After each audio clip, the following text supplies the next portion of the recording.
the date's being canceled. So I had 3 dates canceled this week because the coronavirus. A lot of them were college students, so they had to like move back home because a lot of them got kicked out due to the coronavirus, like making colleges close out their dorms and their school, and basically kicking out all their students. Yeah. Plus, it's not really like a venue to have a date in because you can't even go to like a restaurant, a coffee shop, or like pretty much anywhere. Yeah. Yeah, a lot of those places are closed, and what's not closed is probably going to be closed very soon. Like when government officials say, "Hey, you can't have gatherings of more than half a person," right? And so that's something that we can't control. If you can't have a date with somebody who's not physically there, you can talk to somebody who's not physically there, do something on FaceTime like you were talking about, but I wouldn't consider that a date. A date is two people who are in each other's physical presence, doing something together, something that hopefully is bringing them, is creating a chance for them to interact, right? So if they're canceling and saying, "Hey, I gotta go," we say, "Hey, I understand. Safety is important. Let's get back in touch when things calm down." And when things calm down, you can reach out to them. By then, it's possible that they would have forgotten and just gotten to whatever. But that's something you cannot control. Now, if somebody's still willing to work with you and they're local and they say something like, "Well, I'm not sure what to do," then you got to have a contingency plan, an idea of what can you do that doesn't require you to go to a venue, but also would still have a feeling safe with you. Because the number one thing is she's got to feel safe with you. So somebody who's you've never met, you were going to meet her at a coffee shop, you can't then go to her, "Well, we can't meet at a coffee shop, but let's go on a hike."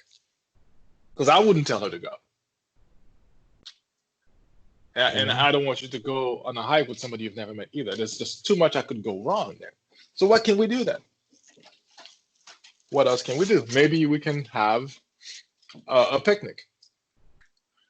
Maybe we can have a picnic where she's in charge of the drinks. Maybe she'll bring because it's kind of chilly out here. So maybe we could have something where she brings the hot chocolate or the hot cider, and you make some sandwiches. I don't know, as an example. Or maybe it's too soon to be making sandwiches for each other. Maybe we just do a picnic where you bring your stuff, she brings her stuff, and we talk about how much. We talk about what you like about what she brought, what she likes about what she brought, and you're just having a conversation. And you're out in the sun. So hey, the sun is a natural disinfectant, so you're doing that too. You're being healthy, and it's the first date anyway, so you shouldn't be touching. You shouldn't be kissing on the first date.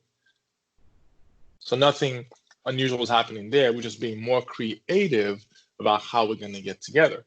But that takes the two of you working together to be creative. It's not all your effort and she's saying, "Oh, I don't know about this. This isn't going to happen. We should just wait for the next 6 months." If she's doing that and you're pulling for it, then it's pressure. Versus you two together working on creative ideas for how to have that date. So if she says, "Hey," so you tell her, "Hey, these places are all closed." You might have a suggestion, and she says, "Well, I don't know about that." You say, "Well, what do you think then? What's an idea you have? How can we get together and still follow practices?" So, being on a picnic, like what's another like creative like date idea that doesn't involve a venue, that where they can feel safe and stuff? Because like going over their house is out of the question, right? Especially You're not gonna go to her house. She's not gonna come to yours. We don't know each other yet, so that's definitely out of the question. It may be the kind of thing where maybe you could be playing a board game together. Maybe you could find some place where you're playing a board game together if you have that. What else? You could go play a sport together. Let's say you have a couple of tennis rackets. Go hit a tennis ball to back and forth. You go on a tennis court, it's sunny outside, it's out in the open. And tennis is even better than picnic because that they're talking about that 6 feet of social distancing. Oh, you have more than 6 feet when you're playing tennis. Mm-hmm. And at the end, you're not hugging because you're sweating. You tap shoes. Have fun with it, man. Don't have this be something that becomes the hindrance. Have it be the thing that you build on top of. But you gotta Yeah. have somebody who's willing to work with you and go along and roll with the punches instead of somebody who's using it to freak out or run away, which there's a lot of that right now. And it's a very real fear. I understand that there's medical repercussions that we got to take into account. But does that mean all of us are going to be cooped up for the next 4 weeks? I doubt it. Some people are going to be creative and find a way to still be safe and still have fun. And that, if you're able to pull that off with somebody, that has a lot of promise for your future together. So there's an opportunity here that most people are missing. Just like economically speaking, there's opportunity here too. People who are able to see the opportunity and capitalize on it will come out of this much better. But it's really capitalizing on it in a very sustainable and respectful and healthy way. And that's what we're looking to do here as people who date respectfully and creatively. How can we have this thing not stop everything, bring it to a halt? Sure, it's going to slow it down, but how can we have it be that you show up as creative and prepared where everybody else is just disappearing? Because one thing to keep in mind is, as we're being told by the authorities, you need social distancing, you need to stay away. All of a sudden, people want more social contact just because they're told don't have it. Yeah. Just because they're told don't have it. All of a sudden, they miss their friends. All of a sudden, they got to go out to a bar and do karaoke, even though they consider themselves the biggest introvert. All of a sudden, people have to do their own thing and claim their autonomy again because somebody's telling them you can't do that. Mm-hmm. So how can we be safe? How can we be safe, but yet still get some social time in? Still get that human interaction that we all crave, and that's natural for all of us. And it's going to take creativity, preferably creativity on both of your parts. Not just you doing all the work and her saying, maybe, I'm not sure, we'll see. Because if she's being creative with you, what does that indicate possibly? Interest. Correct. And whether there's coronavirus or no virus at all, I want you to be with somebody who's interested in being with you. Mm-hmm. Make sense? Yeah. Yes. So, in the college situation, what happens if they were sent home and forced to be there, but they still want to keep in contact with you? Should you keep in contact. Text and FaceTime or call them? In the meantime, even though it could be a month or more, where you can actually see them in person? Yeah, you keep in contact, and the contact needs to be, you're not going to be in contact every day or even every other day. I'd prefer if you space out the contact where 4 or 5 days go by and you're not like all up in each other's grill all the time. And a few things happens with that 4 or 5 days going by. It gives her time to find a reason to reach out to you. I much prefer it if she's reaching out to you more than you're reaching out to her. Now, why is that? The reason for that. Go ahead. You have an answer, see? Because it makes her think about you more, and if you're gonna ever contact her back. Exactly. It's making her think about you more. That's one thing. And if she's thinking about you more, what's happening to her feelings towards you? Probably they're going up. If you're calling her and texting her every 5 minutes, believe it or not, it's actually driving her feelings towards you down. There's no mystery, there's no intrigue. She can guess what you're up to. And if she's not guessing and he already knows, you become predictable and boring. Mm-hmm. And by the way, if she's single and attractive, you're not the only guy talking to her. There's 7 guys asking, can I come over? Or why don't you come over and I'll make you my best recipe of cornflakes and cornflakes and raisins. Like there's guys trying to get some time alone with her.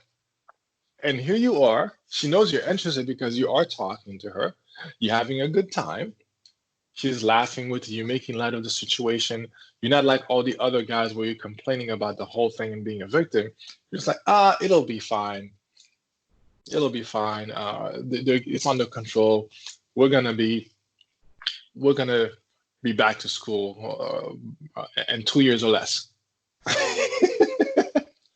And now she's laughing. 2 years or less? Don't think that's a long time. So you're making light of it, and you're fun to talk to, and she wants to talk to you more. But like, okay, I gotta go. 20 minutes into it, okay, I gotta go. I'll talk to you later. And that's that. Whereas by the time she's finished talking to you, she's got 7 text messages from 3 guys. Mm-hmm. Now the amateur thinks, oh well, these 3 guys are gonna steal her from me. Wrong. These 3 guys who are so available and texting and hounding her are gonna actually shoot themselves in the foot. Whereas you're not calling her all the time. She's thinking about you more, especially if she has a good time with you when you are on the phone with her. So yeah, be on the phone with her. I prefer to have it get to a point where she's reaching out to you more than you're reaching out to her. And when you're on the phone, the conversation is funny, it's playful, it's pleasant. We're not gonna be doing medical check-ins. Are you coughing now? Anybody have the virus? No, she's got plenty of that in the news already. You're not a news reporter. You are her escape from this grim reality. You are her comic relief. Yeah. And if it gets to where she's talking about, hey, I can't wait to come back. This is so much fun talking to you on the phone. We're gonna have even more fun when we go on a date. You can say, yes, we are. Yes, we are. Yes, we are. I have plans for us. Oh, what do you have plans for us? It'll be a surprise. I have 4 weeks to plan it. We'll see. See, the mystery doesn't go away just because there's a virus scaring everybody. You're still Mr. Mysterious. You're still playful. You're still fun to be around. Mm-hmm. But we're not going to become like texting partners and FaceTiming every single night of the week. No. You have things to do. Even if everything in the whole country shut down, you have things that you're up to. You have things to do. So we're not giving all this time to somebody who's not your girlfriend, who's not your wife, your fiance. This is somebody you're speaking to try to create attraction. And excessive availability is the killer of attraction. So you got to find ways to make sure that you're not too available, but you're still around enough that she remembers who the heck you are. Is that? I know I talked a lot, but does that explain itself well enough? Do you see what you'd be doing with that? Yeah, that makes sense. It's kind of unfortunate that we have to come up with strategies, but well, no, listen, you always do. On the best of days, you'd come up with a strategy.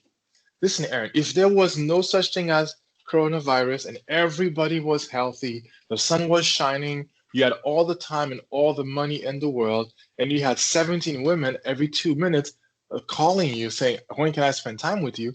You would still need a strategy. Mm-hmm.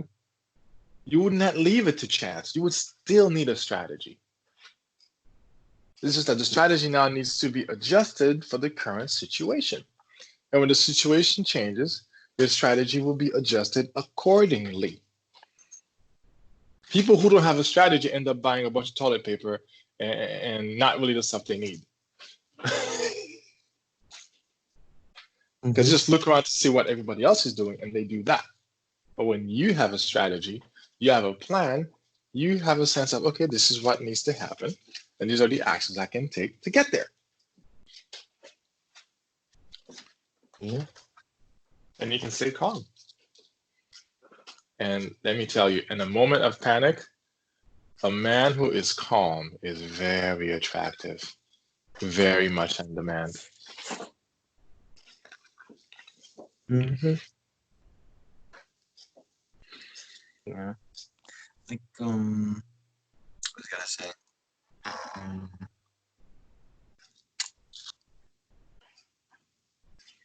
I don't know, mentality wise, how do you get over the fact that someone you are like talking to is somehow like not available anymore, like physically, like that? Is it? I gotta get over that.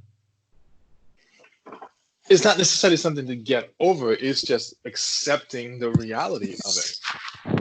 It might take some time to accept the reality, but it's just the way that it is. You can't change it. You're not gonna pick up and go where she is, and she's not gonna. If she cannot physically stay where she was staying, then that's just the reality of it that you must accept. And hopefully, this isn't somebody that you were creating a strong attachment to already. You've been going out 7 or 8 times. Hopefully, it's somebody you've met once, or you haven't even gone out yet with that person. So it'll take less time to kind of move from that.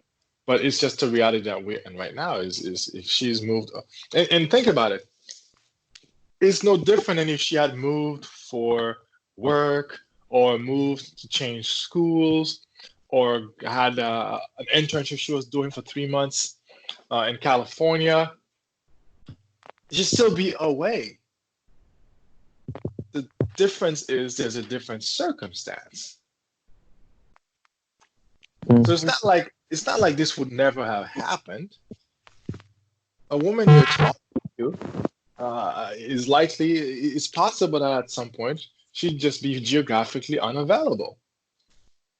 And the circumstances of that might be different. The reasons for it might be different. The duration might be different. But that's part of dating, and people become geographically unavailable. And so they've become geographically unavailable for global circumstances, not just personal or even local, but global circumstances. But doesn't change the fact that that's something that happens in dating or relationships anyway. Mm-hmm. Like speaking of a long distance thing, so the 4 to 5 day rule, how should you like word it? Like when you talk to them again, be like, should you just say, "Hey, are you available for a call or FaceTime tonight?" or something like that? Not tonight. Not tonight. We never ask for the same night.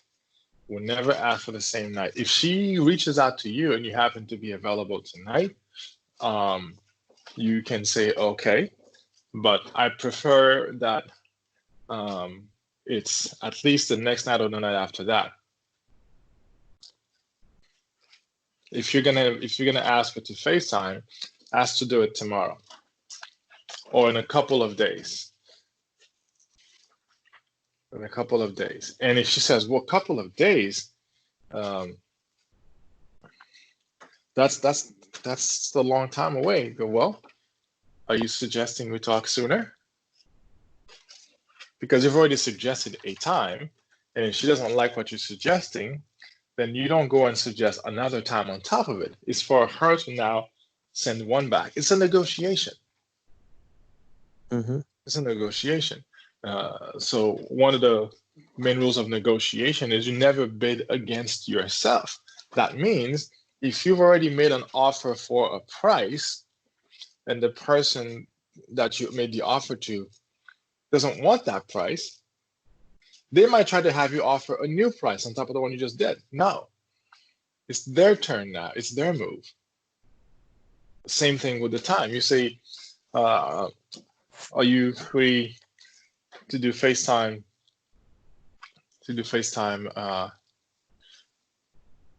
I forget what day we're on. Today's Monday, so are you free to do FaceTime at noon on Wednesday? It says noon on Wednesday. I don't know what I'm going to be doing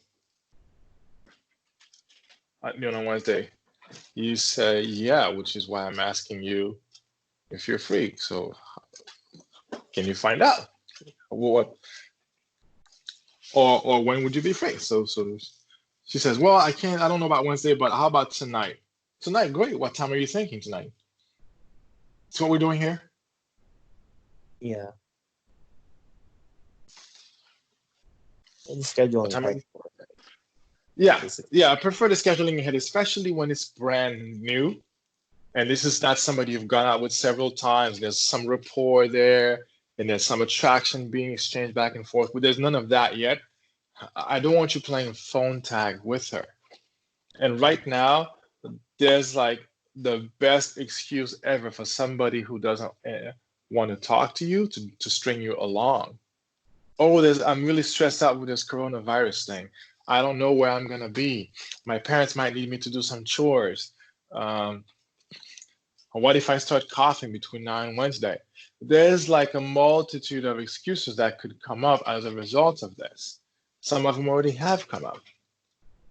And so we set up a time to talk and then we stick to it. And you're giving her a heads up. So it's not like you're calling her at 6:30 and at 6:30 she happens to be having dinner with her seven cousins she hasn't seen in 6 months because she happens to be back home. No, we said 12:30 Wednesday, and she agreed to it. Mm. So what do you do in an event where it's a long distance relationship and she starts texting you every day? Well, let's be careful about long distance relationships. It's not something I recommend. It's not something that you should have like as a goal. Oh, I know this person lives far away, and I'm going to make it my mission to be with them anyway. It's not ideal. So, first rule of long distance relationships is avoid them. Now, the Mm-hmm. second rule is if you're going to have long distance relationships, I'd like again for her to be doing a little bit more than you are. Because if she's doing a little bit more than you are, it shows she's still invested, she's still interested, versus you hounding and chasing and coming off as pressuring. Mm-hmm. Especially true if the long distance relationship is a result of you and her, you and she live in the same town, but then she moved away. Mm-hmm. But the other thing you got to keep in mind about long distance relationships is that's not going to be going on forever. I know celebrities and superstars do that. You got one person living in LA and somebody else in London, and they get on a private jet and they see each other 3 or 4 times a month, and it seems like it's beautiful on Instagram. That's not you. For a relationship to work long term, people have to be within a short distance of each other. Yeah. So if we're Like talking about you got to get in the car to drive 3 hours, you can't do that on a weeknight. mm-hmm. Like what do you do if it's like long distance because of the coronavirus, but she is the one that wants to text every day? Yeah, we're not gonna text every single day. Mm-hmm. We're not gonna do that because I don't want you to become her text partner. I don't want you to become her texting buddy. We're not gonna become friends over text. So if she's texting you, why does she need to text you every day? What's so critical? Attention. What? Attention or boredom or Yeah. some Well, stuff we're like not here that. to cure her boredom. So if she's bored and her only solution is to be texting you all the time, she needs to have additional things to do. She needs to find new friends, go buy a board game. Maybe she needs to go online and find something to occupy her mind, read a book, watch Netflix, Amazon Prime. I don't know. But she needs to find additional things to occupy her mind because your sole purpose isn't to keep her from being bored. That could be a benefit of being around you is that when she's around you, she's not bored. But it should not be your primary purpose is to keep this woman entertained or to keep her away from her own boredom. That's for her to manage. So if she wants to talk to you every day, she says, hey, I want to text you every day. You say to her, yeah, I appreciate that. But instead, let's talk on the phone every 3 or 4 days. What am I going to do with the rest of the time? I have no idea, but I'm sure you'll figure it out. You smile. Mm-hmm. Sorry. Okay, because what do you So, think happens if she? I want to ask you about something. What do you think happens is if you're talking to her an hour and a half every night? What do you think is going to happen after night number 9? the interest has got to go down, and she's going to see you more as a friend than a potential partner. Bingo. Bingo. An hour and a half every night for 9 nights. Now you've talked about everything. There's no intrigue. You haven't let enough time pass by to have new stuff to talk about, especially now that you're sitting at home for the most part. You're not going out much anymore. Not a whole lot new is happening. Mm-hmm. Oh, and speaking And of that, since yeah, everyone's like kind of like quarantined right now or like moved away, and even the college kids, they probably don't have a job back in their hometown. Like, mhm. how do you keep up conversation if like no one has anything to do? Yeah, well, you're gonna have to look to dig. You're gonna have to get to be really good at asking questions, and um, and maybe come to the conversation with a few questions ready to ask her, and then drill down on each answer to go deeper. So instead of the usual surface question, "What did you do last week? What did you do yesterday?" You might need to come up with new questions like, you know, tell me something. Tell me something that I don't know about you yet, which could be a number of things if you don't really know each other yet. Or tell me something that most people find surprising about you. Oh, I speak 3 languages. 3 languages. That is surprising. Which languages are those? Oh, I speak Creole and I speak Italian, and I also speak. Let's pick one. I also speak Arabic. Really, Arabic? How did you learn Arabic? Well, I went on this thing, and before you know it, 3 minutes down the road, you're completely down a different subject, and you started off with telling me something surprising about you. Mm-hmm. But that takes asking questions, it takes listening, it takes being interested. And not once did you mention the coronavirus. Because everybody else is talking about it. Be different. Be her vacation from the virus. Yeah. I wanted to go back and talk about one other thing. So we're talking about uh, being available and her wanting to talk all the time. The other benefit of saying no to talking every single night is that the woman who needs to know where you are at all times, and the woman who needs like constant reassurance, like the insecure woman, she's Mm-hmm. not gonna like that at all. Yep. The idea of not being able to talk to you for 4 or 5 days at a time in the beginning is gonna drive her nuts. And she's gonna be wondering, like, well, why does he want to talk to me? Is he talking to somebody else? And is something wrong with whatever? One of the benefits of that distance is that stuff will rise to the surface.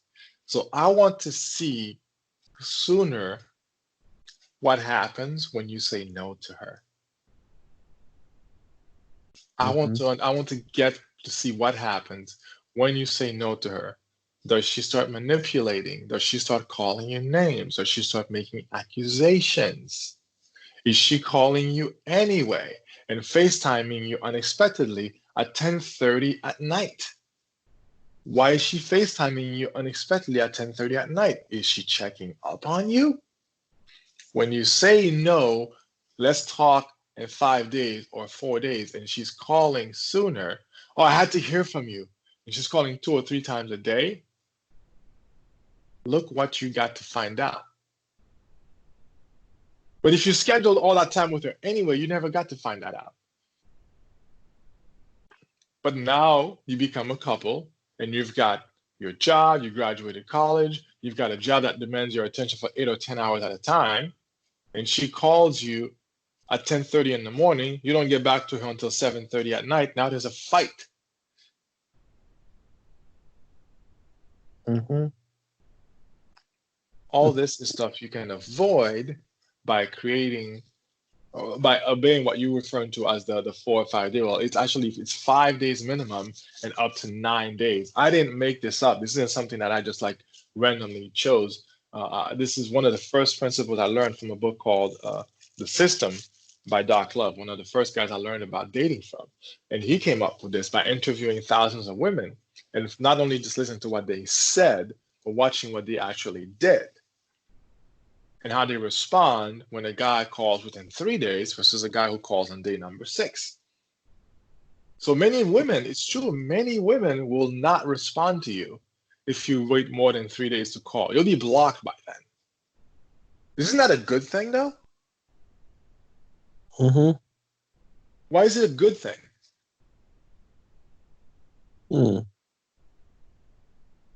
What is it? You don't, you 3 days go by, you don't call her, and then day number 4, she blocks you. No questions asked. Why would that be a good thing for you? It shows that she was like insecure and just going off her attention and stuff. Right.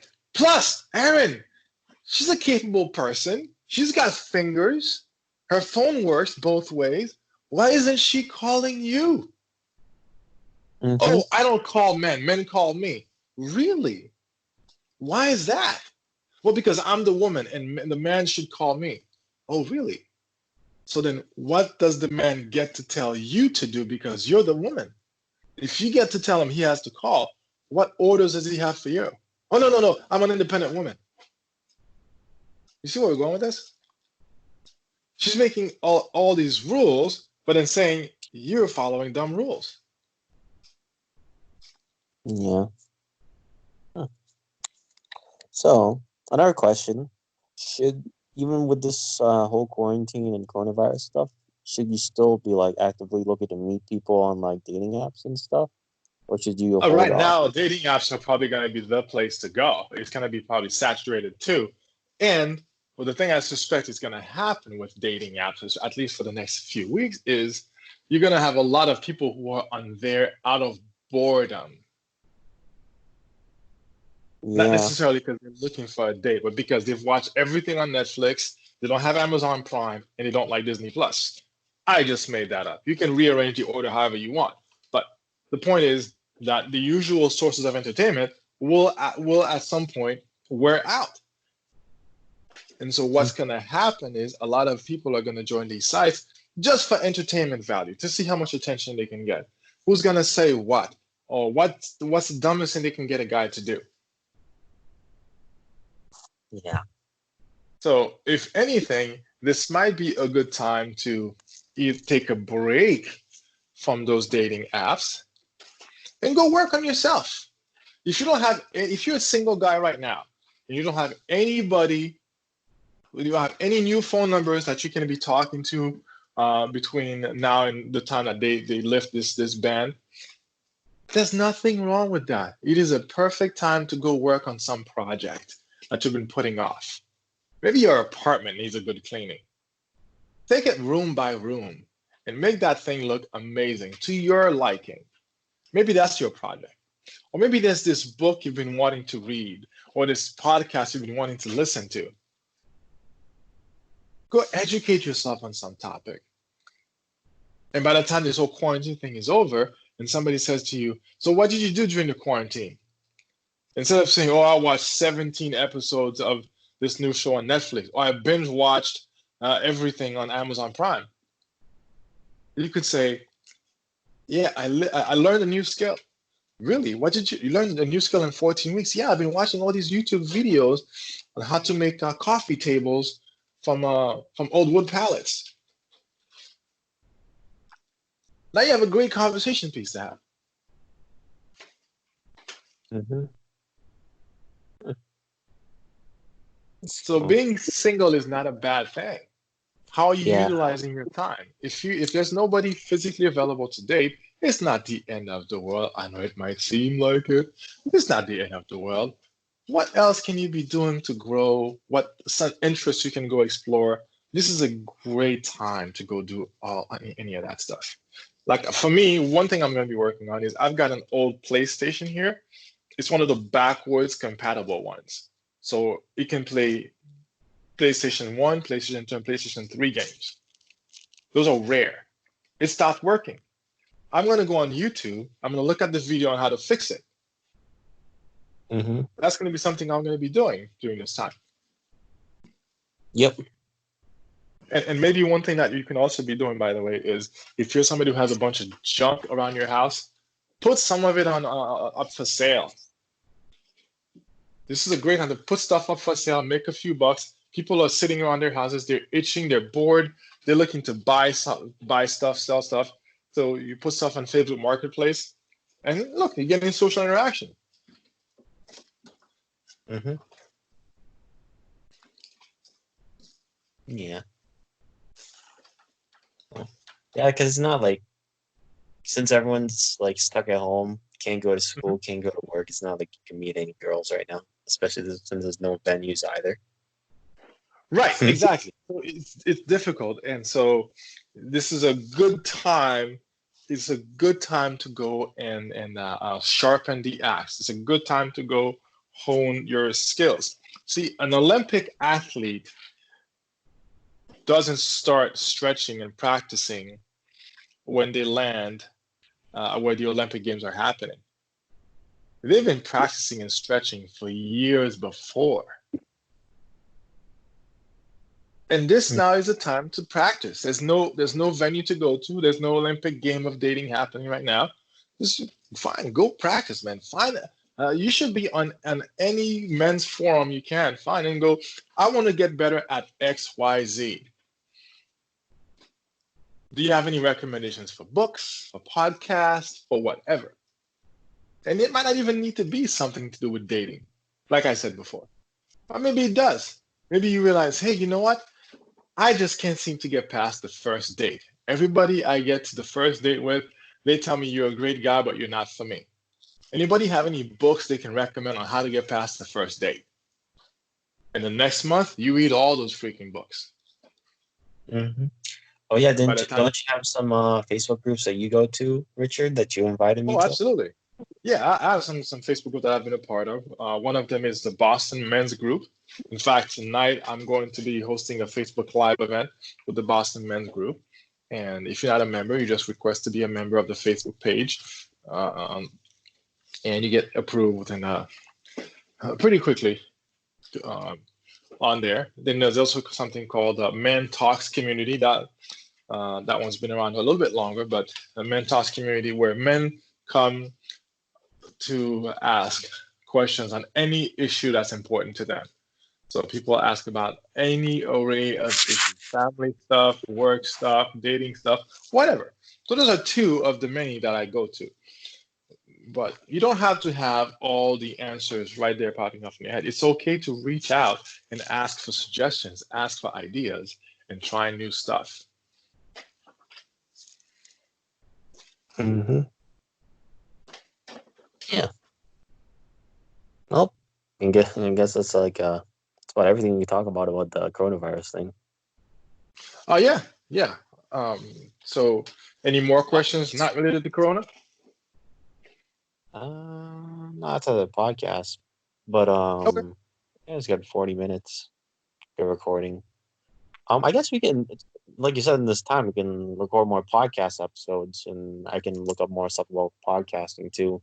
Because to be honest, my business and T-Mobile is kind of on a halt right now because every networking event has been canceled. Yeah. Are we still recording, by the way? Or did you stop the recording? Because I haven't stopped the recording. You can stop the recording. Yeah, please stop it. I don't want to get too much background noise in it. How do you stop it? Maybe I need to. Maybe because I started it, I need to stop it. You started it. Where is it here? All right, stop recording.